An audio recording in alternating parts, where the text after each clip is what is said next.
बार फिर से आप सभी का बहुत बहुत स्वागत है मेरे चैनल एमपी नंदिनी एंड आस्था के चैनल में। दोस्तों आज का ब्लॉग बहुत ही स्पेशल होने वाला है और मज़ेदार होने वाला है, तो प्लीज़ ब्लॉग के एंड तक बने रहिएगा। और चलिए क्या करते हैं आगे दिखाते हैं आप सभी को। तो यहाँ पे दोस्तों मैंने इतना सत्तू ले लिया है, थोड़ा सा ही लूँगी, ज़्यादा नहीं। ले लिया है प्याज, लहसुन, मिर्ची और ये ग्राइंडर। तो आज मैं सोच रही हूँ कि आज मैं बनाऊँ सत्तू के पराठे, वो भी वो वाले एकदम चटपटे वाले। तो यहाँ पे दोस्तों मैंने ले लिया है प्याज, मिर्ची और लहसुन। इन सभी को बारीक बारीक मुझे काटना था, तो बारीक तो नहीं कट पाता, तो इसीलिए जो छोटा सा आस्था के पापा ले आए थे, तो मैं सोचा इसी में ग्राइंड कर देते हैं। जितना भी महीन पीस जाएगा उतना ही अच्छा रहेगा पराठे बनाते समय, फटे ना पराठे इससे। तो ये बिल्कुल दानेदार हो गया है। और अब मैं इसे क्या करूँगी कि जो चने के सत्तू के पराठे बना रही हूँ उसमें सत्तू में मिला दूँगी इसे। अकेली घर पे बैठी बोर हो रही थी, तो मैंने सोचा कुछ काम ही कर लिया जाए, तो यही खाना बनाने का ही काम करने लगी हूँ। तो ये जो मैंने एकदम छोटे छोटे दानेदार कर लिया है, इसमें मैंने मिला दिया है, सत्तू में मिला दिया है। और नमक, थोड़ा सा मिर्ची और थोड़ा सा ये देखिए अचार का मसाला भी ले रही हूँ, क्योंकि इसमें अचार का मसाला का स्वाद बहुत बढ़िया आता है और इसके बगैर अधूरा बनता है ये पराठा। तो अचार का मसाला भी ले लिया है मैंने, थोड़ा सा गरम मसाला का पाउडर भी ले लूँगी। और नमक यहाँ पे डाल दे रही हूँ। प्याज में नहीं डालूँगी, प्याज में अगर डालूँगी तो वो पानी छोड़ देगा और जिससे कि पराठे ना गीले गीले से बनेंगे और भर नहीं पाएगा ये। और अब सारी चीज़ें मैंने इसमें मिला दी है, नमक भी मिला दूँगी। सारा सामान ऐड करने के बाद इसे थोड़ा सा मैश कर दूंगी और आपस में मिला दूंगी इन सभी सामानों को। और आप देख लीजिए खुद ही मैंने इसमें क्या क्या डाला। लहसुन की कलियाँ इसमें जितनी ज़्यादा होगी उतना ही ज़्यादा स्वाद बढ़िया होगा। थोड़ा सा सरसों का तेल भी डाला जाता है, लेकिन मैंने इसमें अचार का तेल डाल दिया है, तो फिर सरसों के तेल की ज़रूरत नहीं है। और अब इसे अच्छी तरीके से मिला के देखिए मैंने रख दिया। थोड़े से पानी के छींटे भी मार दिए थे। और अब यहाँ पे थोड़ा सा ही आटा ले लूँगी, गूँथ लूँगी इसे। और अभी तो देखिए मैं अपने लिए ही सिर्फ बना रही हूँ, क्योंकि आस्था के पापा खाएंगे या नहीं खाएंगे उसका कुछ पता नहीं है, और आस्था भी नहीं है अभी घर पे। तो आस्था के पापा के लिए भी वैसे शाम टाइम में बना दूँगी गरम गरम, अभी नहीं बनाऊँगी, क्योंकि अभी बनाने का कोई फ़ायदा नहीं है, ठंडे हो जाएंगे फिर अच्छे नहीं लगेंगे। तो अभी सिर्फ मैं अपने लिए बना रही थी, तो इसलिए मैंने थोड़ा सा आटा ले लिया है, गूँथ लिया है। और जो सत्तू का वो मैंने तैयार किया था वो ज़्यादा ले लिया था। तो यहाँ पे मैंने नरम सा आटा गूँथ लिया है। और अब आटे को हम थोड़े देर साइड पे मैंने रख दिया है। और अब इसमें सत्तू के इसमें ही फिर से पानी थोड़ा सा और डाल दूँगी, क्योंकि सूखा था ये, तो और थोड़े पानी के छींटे मार के थोड़ा सा गीला कर दूँगी, वरना जब हम इसे पराठे के लिए भरेंगे ना तो वो अच्छे से भर नहीं पाएगा और सूखा सूखा आटे में चिपकेगा, इसलिए। तो अब ये हो गया बिल्कुल अच्छी तरीके से रेडी। और अब जलाऊंगी गैस। दोस्तों वैसे तो ये बहुत ही सिंपल रेसिपी है, इतना ज़्यादा हार्ड भी नहीं है, और बिहार में बहुत ज़्यादा बनता है। मैं अपने घर पे मम्मी के यहाँ जब गांव में मैं जाया करती थी तो बनता था, वहाँ पे हमेशा ही बनता रहता था। लेकिन मैं जब से शादी होकर यहाँ पे आई तब से यहाँ पे मैंने एक भी बार अभी तक नहीं खाया है, एक भी बार। 8 साल हो गए हैं और मैंने अभी तक नहीं खाए सत्तू के पराठे। तो आज देखिए बिल्कुल उसी प्रकार से मैं बना रही हूँ जिस तरीके से मेरे घर पे बना करता था। घर पे मम्मी भी नहीं बनाती थी, बहुत कम बनाती थी मम्मी, लेकिन हाँ गांव में जब हम लोग जाते थे तो भाभी ये लोग गांव की जो थी वो बनाया करती थी, तो बिल्कुल इसी तरीके से बनाया करती थी। जितना हद तक मुझे याद है बिल्कुल ऐसा ही होता था, लेकिन उनका प्याज मोटा मोटा होता था, तो मतलब वो जो होता था पराठा फट जाता था। तो यहाँ पे इसलिए मैंने ना प्याज एकदम बारीक कर लिया था ताकि पराठे ना ख़राब हों। अब मैंने इसे आटे की लोई में बना के ये जो सत्तू का मैंने मिक्सचर बनाया था ये मैंने एक में भर दिया है। और अब मैं ये भर लूँगी दूसरे में। 3 पराठे मैं लगभग बनाऊँगी, ज़्यादा से ज़्यादा 3 पराठे इस समय।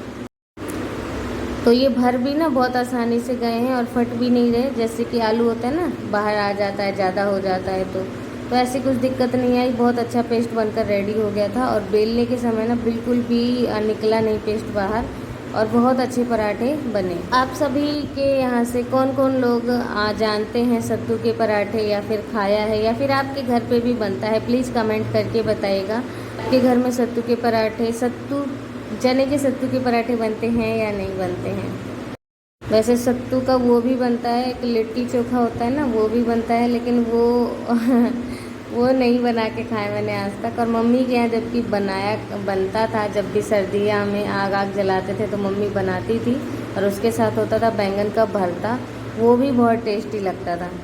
यहाँ पे पराठा जो है ना बिल्कुल अच्छे से सिक गया है, दोनों तरफ से मैंने सेक दिया है और तेल डाल के पराठा सा बना दिया है, और फूल गया था पराठा, बहुत ही अच्छा पराठा बना है। तो दोस्तों हमारा पहला पराठा देखिए बनकर रेडी हो गया है, और दूसरा ये रहा, ये हमने डाल दिया उस पर। और ये पराठा देखिए बहुत ही मस्त बना है, एकदम एकदम फूला हुआ सा, ये देखिए।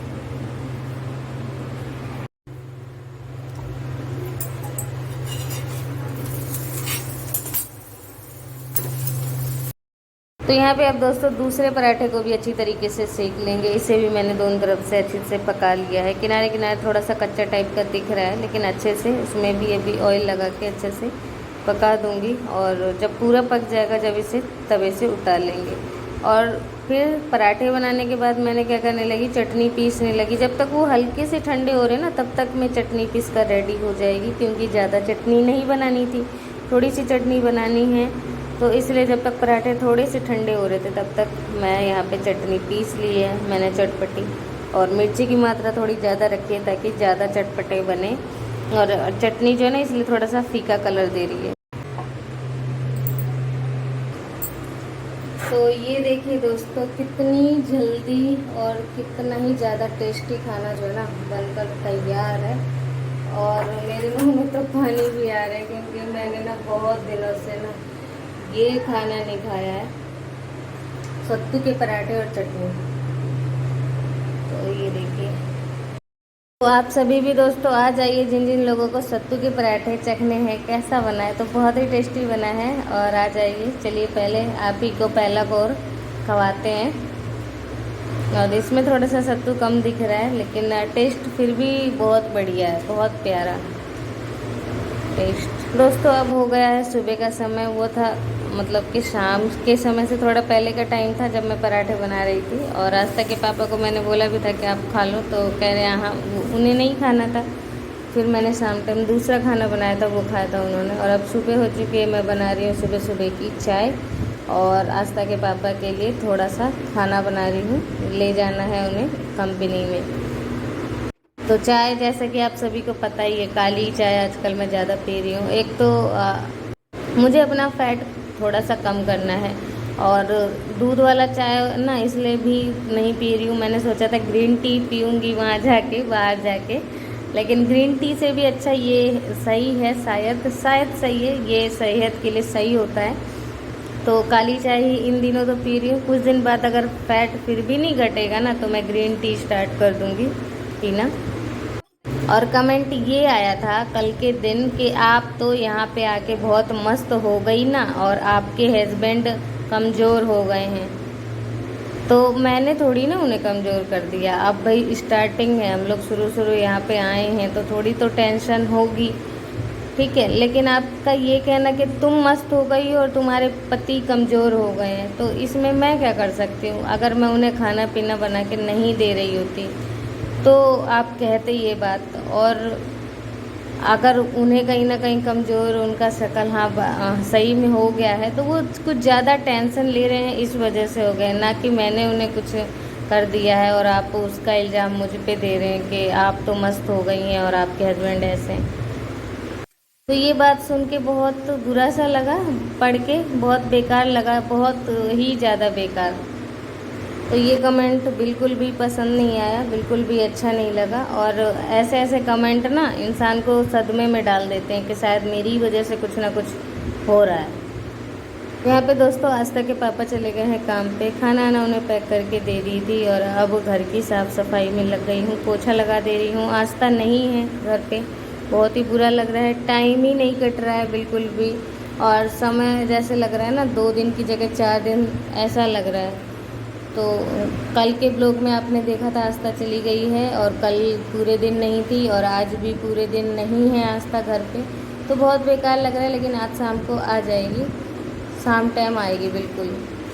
और मैं पूरी सफाई करने के बाद, पूरे कमरे में पोछा लगाने के बाद अब आ गई हूँ, थोड़े से ये बर्तन हैं इन्हें धोने आ गई हूँ। मटका यहाँ पे दोस्तों इसलिए मैंने रख रखा है कि टोटी से पानी भरने के लिए दिक्कत ना हो। टोटी लग रखी है मटके में, और अगर इधर की साइड रहेगा तो पानी भरने में गिलास में दिक्कत होगी, तो इसलिए उस साइड इसलिए कर रखा है कि पानी अगर गिरेगा भी ना तो उस सिंक में ही गिर जाएगा और इधर उधर नहीं फैलेगा, इसलिए मटका कोने में कर रखा है। बाकी इसका बाद में देखेंगे कि कहाँ रखना है कहाँ नहीं। अब दोस्तों आ गई हूँ नहा धो के, तैयार होने आ गई हूँ। तो सबसे पहले सिंदूर लगा लूँगी।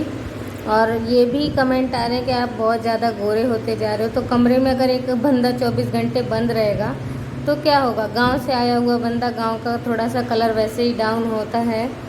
तो अगर गांव से आके एक आदमी 24 घंटा कमरे के अंदर रहेगा तो थोड़ा थोड़ा तो उसके चेहरे पे निखार आ ही जाएगा ना। तो बस वही सी बात है, और बाकी मैं कुछ भी ऐसी चीज़ नहीं लगाती हूँ, ठीक है। और नहाने के बाद देखिए सीधे आई हूँ, और क्रीम नहीं मिला मुझे तो थोड़ा सा पाउडर मैंने लगा लिया, सिंदूर लगा लिया, बिंदी लगा लिया, हल्की सी लिपस्टिक लगा ली और हल्का सा काजल भी लगा लिया। बस इतने में तैयार हो गई हूँ एकदम बढ़िया तरीके से। और कहीं भी जाती आती हूँ तो बस मैं इतना ही मेकअप करती हूँ, और कुछ फाउंडेशन वगैरह कुछ नहीं लगाती मैं अपने फेस पे। देखिए दोस्तों मैं तैयार हो गई, और मुझे तैयार होने में बस इतना ही लगता है टाइम। बस कंघी करनी है तो कंघी बाहर जाके करना पड़ेगा, क्योंकि इधर कमरे में बाल आल गिरेंगे इसलिए।